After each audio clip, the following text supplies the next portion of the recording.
Hi hello ಎಲ್ಲರಿಗೂ ನಮಸ್ಕಾರ. Welcome back to my YouTube channel Ashi vlogs. ಇದನ್ನೆಲ್ಲ ತಿಂದಿರ್ತೀರ ಅನಿಸುತ್ತೆ. ಎಷ್ಟು ಟೇಸ್ಟಿಯಾಗಿರುತ್ತಲ್ವ ತಿನ್ನೋದಕ್ಕೆ. ಜಾಸ್ತಿ ತಿನ್ನೋದಕ್ಕಾಗಲ್ಲ, ಅಟ್ಲೀಸ್ಟ್ 1-2 ಆದರೂ ತಿಂದು ನಮ್ಮ ಆಸೆ ತೀರಿಸ್ಕೋಬೋದು. ಇವತ್ತು ಬಂದು ಇದು ಚಿಕನ್ ರೆಸಿಪಿ ಮಾಡ್ತಾಯಿದ್ದೀನಿ. ನಮ್ಮ ಕಡೆ ಚಿಕನ್ ಸಾಂಬಾರು ಹೆಂಗೆ ಮಾಡ್ತಾರೆ ಅಂತ ತೋರಿಸ್ತಾ ಇದ್ದೀನಿ. ಸೊ ಅದಕ್ಕೋಸ್ಕರ ಚಿಕನ್ ತೊಗೊಬಂದು ಕ್ಲೀನ್ ಮಾಡಿ ಮಸಾಲೆ ರೆಡಿ ಮಾಡ್ಕೊಳ್ಳೋಣ. ಚಿಕನ್ಗೆ ಫಸ್ಟು ಶುಂಠಿ, ಬೆಳ್ಳುಳ್ಳಿ, ಚಕ್ಕೆ, ಲವಂಗ, ಕೊತ್ತಂಬರಿ ಸೊಪ್ಪು, ಮೆಣಸಿನ್ಕಾಯಿ, ಸ್ವಲ್ಪ ಪುದೀನ, ಸ್ವಲ್ಪ ಕರಿಬೇವಿನ ಸೊಪ್ಪು ಮತ್ತು ಕಾಯಿ, ಸ್ವಲ್ಪ ಹುರಿಗಡಲೆ ಮತ್ತು ಈರುಳ್ಳಿ, ಟೊಮೊಟೊ, ಇದು ಒಗ್ಗರಣೆಗೆ ಮತ್ತು ಮಿಕ್ಸಿ ಜಾರ್ಗೆ ಎಲ್ಲನೂ ಪಾರ್ಸಲ್ ಮಾಡ್ಕೊಳ್ಳೋಣ. ಈಗ ಆ್ಯಕ್ಚುಲಿ ಒಬ್ಬೊಬ್ಬರು ಇದನ್ನೆಲ್ಲ ಫ್ರೈ ಮಾಡಿಬಿಟ್ಟು ಮಾಡ್ತಾರೆ. ಫ್ರೈ ಮಾಡಿಬಿಟ್ಟು ಮಾಡಿದ್ರೂ ಟೇಸ್ಟು ತುಂಬ ಚೆನ್ನಾಗಿರುತ್ತೆ. ಬಟ್ ನಾನು ಯಾವಾಗಲೂ ಆ ಥರ ಮಾಡಲ್ಲ, ಸಿಂಪಲ್ಲಾಗಿ ಈ ಥರ ಮಾಡ್ಕೋತೀನಿ. ಯಾಕಂದರೆ ಮನೇಲಿರೋದು ನಾನು ನನ್ನ ಹಸ್ಬೆಂಡ್ ಇಬ್ಬರೇ ಆಗಿರೋದ್ರಿಂದ ಸೊ ಸಾಕು, ನಾವು ಸಿಂಪಲ್ಲಾಗಿ ಇದೇ ಥರ ಮಾಡಿಕೊಂಡು ತಿನ್ಕೋತೀವಿ. ನೋಡಿ ನೀವು ಒಂದ್ಸಲ ಟ್ರೈ ಮಾಡಿ ಈ ಥರ ಹೆಂಗೆ ಬರುತ್ತೆ ಅಂತ. ಇದು ಮನೆಯಲ್ಲೇ ಮಾಡಿರೋ ಖಾರದ ಪುಡಿ ಮತ್ತು ಇದು ಬಂದು ಧನಿಯಾ ಪೌಡರ್, ಅದೊಂದು 2 ಟೀ ಸ್ಪೂನು ಮತ್ತು ಇದೊಂದು 2 ಟೀ ಸ್ಪೂನ್ ಹಾಕ್ತಾಯಿದ್ದೀನಿ. ಧನಿಯಾ ಪೌಡ್ರ್ ಆಪ್ಷನಲ್, ಬೇಕಾದರೆ ಹಾಕೋಬೋದು. ಯಾಕಂದರೆ ಸಾಂಬಾರು ಪುಡಿಯಲ್ಲಿ ಆಲ್ರೆಡಿ ಆ್ಯಡ್ ಆಗಿರುತ್ತೆ ಅಂತ. ನಾನು ಸ್ವಲ್ಪ ಟೇಸ್ಟ್ ಚೆನ್ನಾಗಿರುತ್ತೆ ಅನ್ನೋದಕ್ಕೋಸ್ಕರ ಹಾಕ್ತಾಯಿದ್ದೀನಿ ಅಷ್ಟೇ. ಯಾರ್ಯಾರೆಲ್ಲ ಇನ್ನೂ ನನ್ನ ಚಾನಲ್ನ ಸಬ್ಸ್ಕ್ರೈಬ್ ಮಾಡ್ಕೊಂಡು ನೋಡ್ತಾ ಇದ್ದೀರಾ, ದಯವಿಟ್ಟು ಎಲ್ಲರೂ ಚಾನಲ್ನ ಸಬ್ಸ್ಕ್ರೈಬ್ ಮಾಡ್ಕೊಂಡು ನೋಡಿ ಫ್ರೆಂಡ್ಸ್.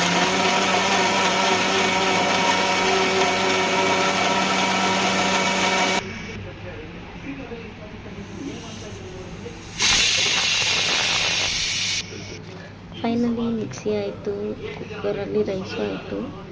ಸೊ ಈಗ ಒಂದು ಪಾತ್ರೆ ಇಟ್ಟಿದ್ದೀನಿ ಸಾಂಬಾರು ಮಾಡೋದಕ್ಕಂತ. ಸೊ ಇವಾಗ ಸ್ವಲ್ಪ ಎಣ್ಣೆ ಹಾಕೊಳ್ಳೋಣ.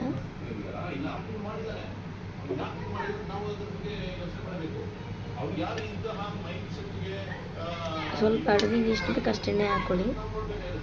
ಸ್ವಲ್ಪ ಪಾತ್ರೆ ಎಲ್ಲ ಕಾಯಿದ್ಮೇಲೆ ಮತ್ತು ಎಣ್ಣೆ ಚೆನ್ನಾಗಿ ಕಾಯಿದ್ಮೇಲೆ ಅದಕ್ಕೆ ಈರುಳ್ಳಿನ ಹಾಕೊಳ್ಳೋಣ.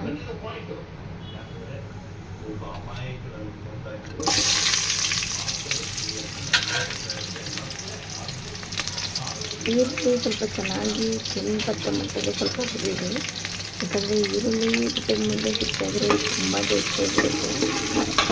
ಅದಕ್ಕೋಸ್ಕರ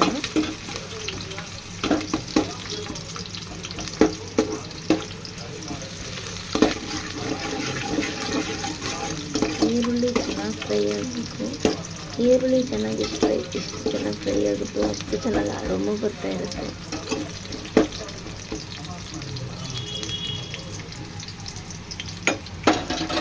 ಇದು ಒಂದು 2 ಮಿನಿಟ್ಸ್ ಆಗಲಿ. 2 ಮಿನಿಟ್ಸ್ ಇದಾದ ತಕ್ಷಣ ನಾವೇನು ತೊಳೆದಿಟ್ಕೊಂಡಿರ್ತೀವಲ್ಲ ಚಿಕನ್, ಅದನ್ನು ಪಾರ್ಸಲ್ ಮಾಡೋಣ. ಇಲ್ಲಿಗೆ ಚಿಕನ್ ಎಲ್ಲ ನೀಟಾಗಿ ತೊಳೆದಿಟ್ಟಿದ್ದೀನಿ. ಸೊ ಈಗ ಅದನ್ನು ಅಲ್ಲಿ ಎಣ್ಣೆಯಲ್ಲಿ ಹಾಕಿದ್ದೀವಲ್ಲ, ಸೊ ಅಲ್ಲಿ ಎಣ್ಣೆಗೆ ಹಾಕೋಣ ಚಿಕನ್ ತೊಗೊಂಡು.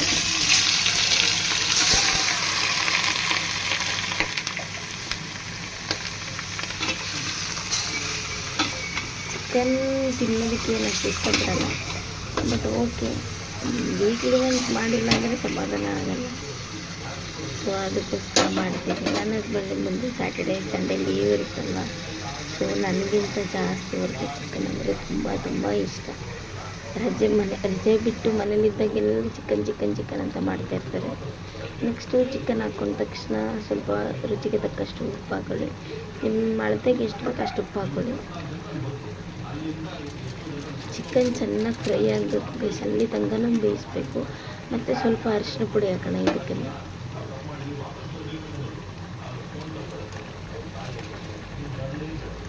ಈಗ ಚಿಕನ್, ಅರಿಶಿನ ಪುಡಿ ಮತ್ತು ಉಪ್ಪು ಮೂರನ್ನು ಚೆನ್ನಾಗಿ ಮಿಕ್ಸ್ ಮಾಡ್ಕೋಬೇಕು. ಚೆನ್ನಾಗಿ ಮಿಕ್ಸ್ ಮಾಡ್ಕೊಳ್ಳೋಣ.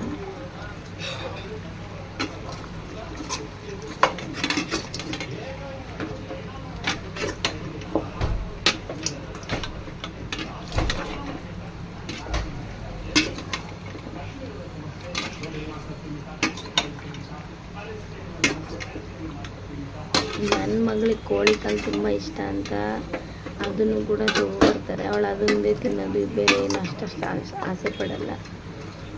ಸೊ ಚೆನ್ನಾಗಿ ಯೆಲ್ಲೋ ಕಲರ್ ಮತ್ತು ಅರಿಶಿನ ಪುಡಿ, ಉಪ್ಪು ಎಲ್ಲ ಚೆನ್ನಾಗಿ ಮಿಕ್ಸ್ ಆಗಬೇಕು ಚಿಕನಲ್ಲಿ.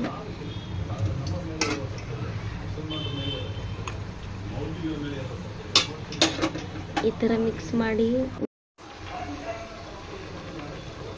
ಫೈನಲಿ ಇವಾಗ ಒಂದು ಸ್ವಲ್ಪ ನೀರು ಬಿಡ್ತಾ ಇದೆ. ಈ ಥರ ಚಿಕನ್ನ ನೀರು ಬಿಡೋದ್ರಲ್ಲೇ ತುಂಬ ಚೆನ್ನಾಗಿ ಬೇಯಿಸಿದ್ರೆ ಸೊ ಅರೋಮಾ ತುಂಬ ಚೆನ್ನಾಗಿರುತ್ತೆ ಮತ್ತು ಚಿಕನ್ದು ಟೇಸ್ಟ್ ಚೆನ್ನಾಗಿರುತ್ತೆ. ಅದರಲ್ಲಿರೋ ನೀರಿನ ಅಂಶ ಎಲ್ಲ ತೊಗೊಂಡ್ರೆ ಇನ್ನೂ ಸೂಪರಾಗಿರುತ್ತೆ. ಸೊ ನಾನು ಹಿಂಗೆ ಒಂದು 5 ನಿಮಿಷ ತಟ್ಟೆ ಮುಚ್ಚಿ ಇದನ್ನು ಹಿಂಗೆ ಬೇಯಿಸ್ತೀನಿ. ಅದಾದಮೇಲೆ ನಾವೇನು ರುಬ್ಕೊಂಡಿದ್ದೀವಿ ಮಸಾಲೆ ಅದನ್ನು ಹಾಕೋಣ ಇದಕ್ಕೆ. ಫೈನಲಿ ಇವಾಗ ಒಂದು 5 ನಿಮಿಷ ಆಗಿದೆ. ಸೊ ಒಂದು ಸತಿ ಲಿಡ್ನ ಓಪನ್ ಮಾಡಿ ನೋಡೋಣ ಹೆಂಗಾಗಿದೆಯೋ ಅಂತ. ನೋಡಿ ಅರೋಮಾ ಎಷ್ಟು ಚೆನ್ನಾಗಿ ಬರ್ತಾಯಿದೆ ಅಂದರೆ, ಚಿಕನ್ನ ಈ ಥರ ಫ್ರೈ ಮಾಡೋದ್ರಲ್ಲೇ ಚಿಕನ್ ಬೆಂದುಬಿಟ್ರೆ ಇನ್ನೂ ಸೂಪರಾಗಿರುತ್ತೆ ಟೇಸ್ಟು.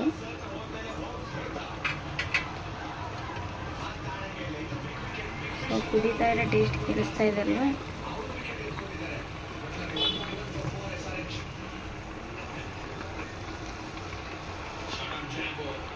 ಸೊ ಒಂದ್ಸತಿ ಈಗ ಮತ್ತೆ ಮಿಕ್ಸ್ ಮಾಡ್ಕೊಳ್ಳೋಣ ನೀಟಾಗಿ. ನೋಡಿ ಎಷ್ಟೊಂದು ನೀರು ಬಿಟ್ಟಿದೆ ಅಂದರೆ, ಈ ಥರ ಚಿಕನ್ನ ಈ ಥರ ಬೇಯಿಸೋದ್ರಿಂದ ಚಿಕನ್ ಇದರಲ್ಲೇ ಬೆಂದ್ಕೊಬಿಟ್ರೆ ತುಂಬ ಟೇಸ್ಟಿಯಾಗಿರುತ್ತೆ. ಬರೀ ಉಪ್ಪು, ಅರಿಶಿನ ಪುಡಿ ಇದನ್ನು ಹಾಕಿದ್ದೀನಿ ಅಷ್ಟೇ. ತುಂಬ ಟೇಸ್ಟ್ ಚೆನ್ನಾಗಿರುತ್ತೆ ತಿನ್ನಲಿಕ್ಕೆ.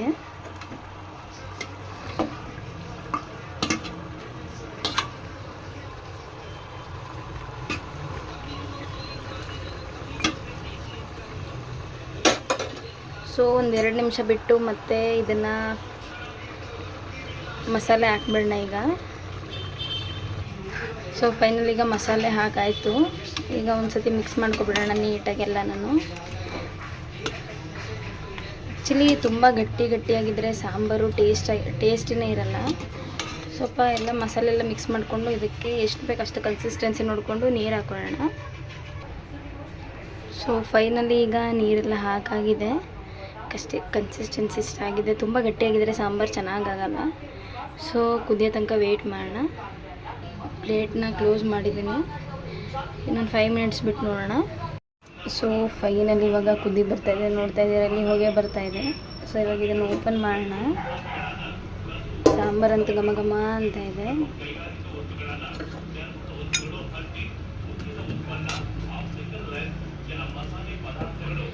ಸಾಂಬಾರು ಕನ್ಸಿಸ್ಟೆನ್ಸಿ ತೆಳ್ಳಗಿದ್ರೆ ತುಂಬಾ ಚೆನ್ನಾಗಿರುತ್ತೆ ತಿನ್ನೋದಕ್ಕೆ, ಮಾಡೋದಕ್ಕೆ. ನೋಡಿ ಇಷ್ಟು ಬೆಂದರೆ ಸಾಕು. ಚಿಕನ್ನು ಆಲ್ರೆಡಿ ಬೆಂದಿದೆ, ತುಂಬ ಚೆನ್ನಾಗಾಗಿದೆ. ಅರೋಮಾ ತುಂಬ ಚೆನ್ನಾಗಿ ಬರ್ತಾಯಿದೆ. ಸೊ ಫೈನಲಿ ಈಗ ಸಾಂಬಾರು ರೆಡಿಯಾಗಿದೆ. ಸೊ ಇದ್ರ ಮೇಲೆ ಸ್ವಲ್ಪ ಕೊತ್ತಂಬರಿ ಸೊಪ್ಪು ಹಾಕೋಣ, ಇನ್ನೂ ಚೆನ್ನಾಗಿರುತ್ತೆ. ಕೊತ್ತಂಬರಿ ಸೊಪ್ಪು ಹಾಕಿದ್ರೆ ಅರೋಮಾ ಚೆನ್ನಾಗಿ ಬರುತ್ತೆ.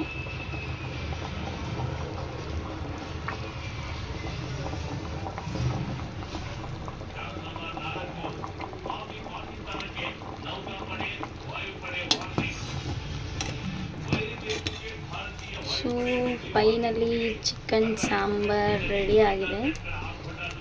ಸೊ ಇವಾಗ ಊಟ ಮಾಡೋಣ.